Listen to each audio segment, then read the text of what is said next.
Hello, Internet. It's May 8th, 2026. The last oil tanker to leave the Strait, headed to America, arrived this week. And Israel has the second highest poverty rate among OECD countries.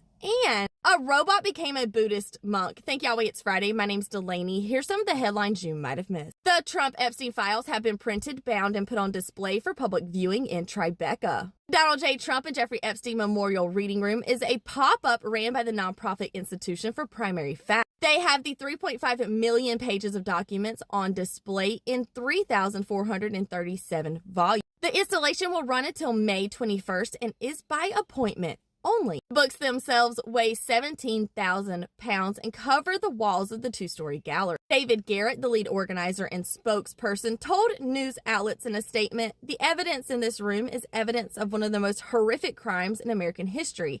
I hope the people realize that in America, we have the rule of law, and if they stand up, they can take action and demand accountability." Speaking of accountability, Israel's poverty rate is the second highest among OECD countries. Numbers show that 880,000 children live in poverty, or 1 in 4. This ranks Israel just behind Costa Rica in child poverty. Reports would also show that Israel has one of the most expensive costs of living worldwide. The cost of living in Israel is higher than some of Europe's most affluent countries, such as Poland, Denmark, and Sweden. Reports say that the economy wasn't prepared to handle the immigration. From 2000 to 2024, local production of fruit only went up by 10%. However, the population increased by 52%. That possibly be why Israelis are leaving in mass. Citizens have found themselves in conflict with their legislation, surrounded by poverty, and many of them say they found humanity when they left. Granddaughter of former Prime Minister Rabin made a statement about her own move from Israel to New York. She said, "I have never lived abroad, and this presents an irreplaceable opportunity.